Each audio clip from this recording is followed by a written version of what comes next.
Good evening दोस्तों। भौतिक विज्ञान कक्षा 11 अध्याय 3 जो आपके स्क्रीन पर नजर आ रहा है, समतल में गति के महत्वपूर्ण प्रश्नों के साथ मैं किशन दास आपका हार्दिक स्वागत एवं अभिनंदन करता हूं। टारगेट एग्जाम से जुड़ने के लिए धन्यवाद। चलते हैं बिना समय गंवाए आपके पहले क्वेश्चंस पर।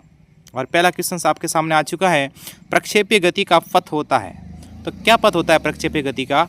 ऑप्शन अ सीधी रेखा, बी परवलयकार, सी वृत्ताकार और डी दीर्घवृत्ताकार। तो इसका राइट आंसर हो जाएगा आपका परवलयकार। चलते हैं अगले प्रश्न पर। अगला प्रश्न आपके सामने आ चुका है, सदिश राशि में क्या होता है? केवल परिमाण होता है, केवल दिशा होती है, परिमाण व दिशा दोनों होते हैं या उपरोक्त में से कोई नहीं? तो हम जानते हैं कि सदिश में परिमाण व दिशा दोनों होते हैं और अदिश राशि जो होती है उसमें परिमाण होता है लेकिन दिशा नहीं होती है। चलते हैं अगले प्रश्न पर। अगला प्रश्न आपके सामने है, एक समान वृत्तीय गति में कण की चाल होती है। एक समान वृत्तीय गति में जो कण की चाल क्या होती है?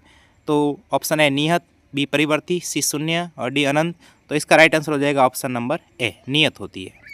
चलते हैं अगले प्रश्न पर। क्षैतिज में किस कोण पर फेंका गया प्रक्षेप्य अधिकतम क्षैतिज प्रास प्राप्त करता है? 30 डिग्री, 45 डिग्री, 60 डिग्री और 90 डिग्री। तो प्रक्षेप्य जो होता है अधिकतम 45 डिग्री पर प्रास प्राप्त करता है। इसका राइट आंसर हो जाएगा ऑप्शन नंबर बी। चलते हैं अगले प्रश्न पर। अगला प्रश्न आपके सामने आ चुका है, वृत्तीय गति में अभिकेंद्री बल की दिशा कैसी होती है? तो वृत्त की स्पर्श रेखा के अनुदिश, वृत्त के केंद्र की ओर, वृत्त के केंद्र के बाहर की ओर या वेग सदिश के समांतर। तो इसका राइट आंसर हो जाएगा ऑप्शन नंबर बी, वृत्त।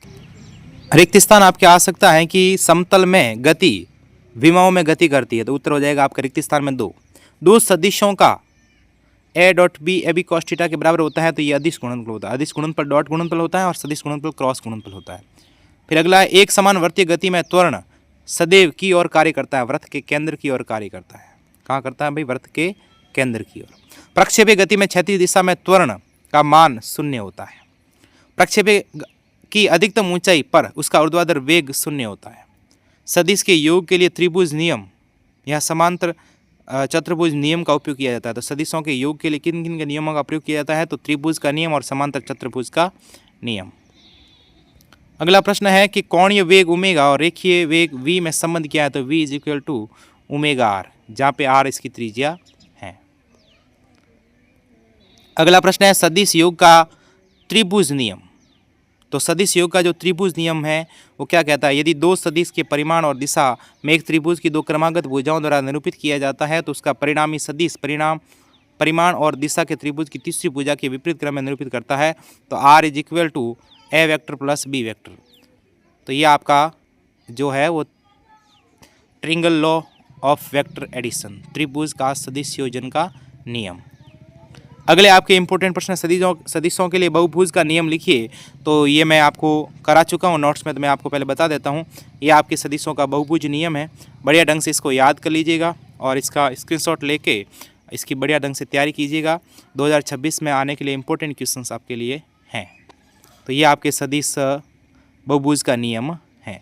ये नियम क्या कहता है? ये नियम कहता है कि आपका परिणामी सदिश जो r होगा वो आपका a vector plus b vector plus c vector plus d vector होता है। अगला आपके लिए इंपॉर्टेंट क्वेश्चन है, दो सदिशों के परिणामी सदिश का परिमाण व दिशा ज्ञात करो। तो अगर ये प्रश्न आपके एग्जाम में आता है तो आप बताओगे, ये यहाँ से लिखोगे दो सदिशों के परिणामी सदिश और परिणाम ज्ञात करना। ये दो चित्र बना के फिर आप परिणाम ज्ञात करने के लिए आधार OP को आगे बढ़ाते हुए तथा इस पर QN लम डालोगे और QR जो आपको ज्ञात करना है, OP का मान A है, PQ का मान यहाँ B दे रखा है और QR का मान इस प्रकार, इसका आप स्क्रीनशॉट ले लीजिए। और बाकी तो मैंने पूरी क्लास में आपको पढ़ा चुका हूँ। चलो अच्छे से स्क्रीनशॉट ले लो इसको और फिर आप यहाँ से स्क्रीनशॉट ले लीजिए और इसका परिणाम व दिशा, ये इनका फॉर्मूला है। यानी कि परिणामी सदिश का जो आपका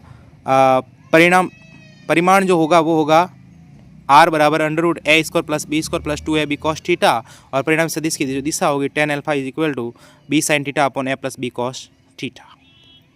अगला प्रश्न आपके सामने आ चुका है। तीसरा प्रश्न है, यदि सदिश a बराबर i प्लस 2j माइनस के व b बराबर माइनस i प्लस j और माइनस 2 के हो तो मध्य कोण थीटा आपको ज्ञात करना है। तो इसके लिए आपको मैं बता दूं, इस थीटा को ज्ञात करने के लिए यहाँ से आप स्क्रीनशॉट ले लीजिए। यहाँ से भाई दो मान दे रखे हैं, इसमें एक का मान दे रखा है और इसमें इनका यहाँ पे आई की जगह एक है, इसकी जगह तुलना करेंगे x I plus a Y Z और ए जेड कैसे, तो आपको मान मिलेगा 1 + 2 और -1। बी की बी एक्स आई और बी वाई जेड और बी जेड के जब तुलना करेंगे तो -1 + 1 और -2 मान मिलेंगे।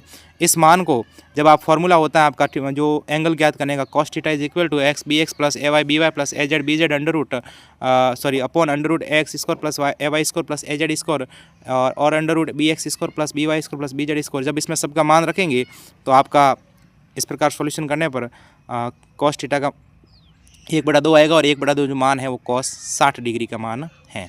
इसका अच्छे से स्क्रीनशॉट ले लीजिए। और अगला प्रश्न आपके सामने आ चुका है। अगला प्रश्न है अभिकेंद्री बल को परिभाषित करते हुए इसका परिणामी विस्थापन, कोणीय वेग तथा कोणीय त्वरण को परिभाषित कीजिए। यानी कि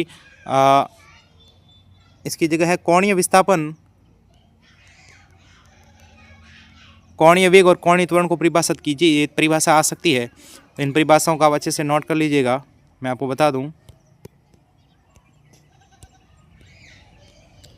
ये आपके कोणीय विस्थापन की परिभाषा है कि किसी कण में कोणीय स्थिति में परिवर्तन को कोणीय विस्थापन कहते हैं और del theta = del S upon are.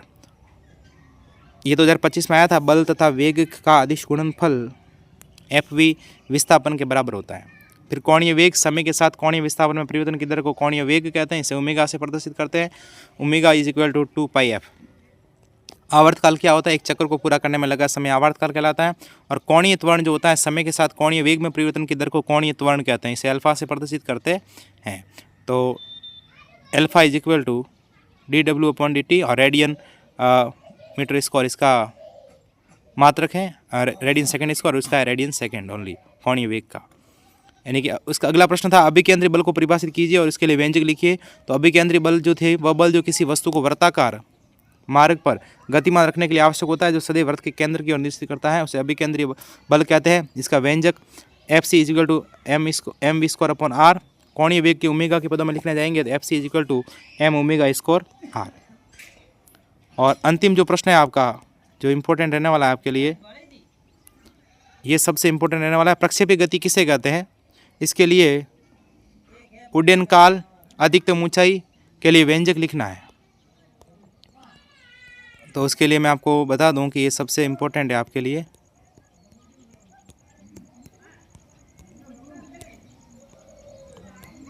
इसका अच्छे से स्क्रीनशॉट ले लीजिएगा, ये इसका उत्तर है।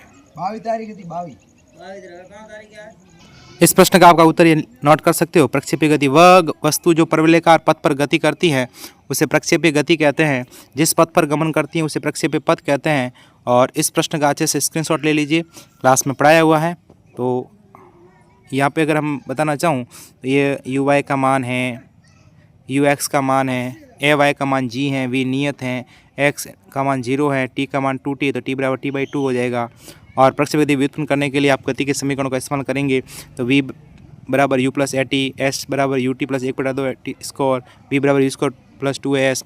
उड्डयन काल के लिए गति का प्रथम समीकरण से आप जब सॉल्व करोगे और सबके मान लगाओगे तो आपका समीकरण मिलेगा 2u sin θ/g = t। ये उड्डयन काल के लिए है, जिसमें मैक्स वैल्यू हो जाएगी t = 2u/g और t मिनिमम हो जाएगी t = 0। महत्तम ऊंचाई h के लिए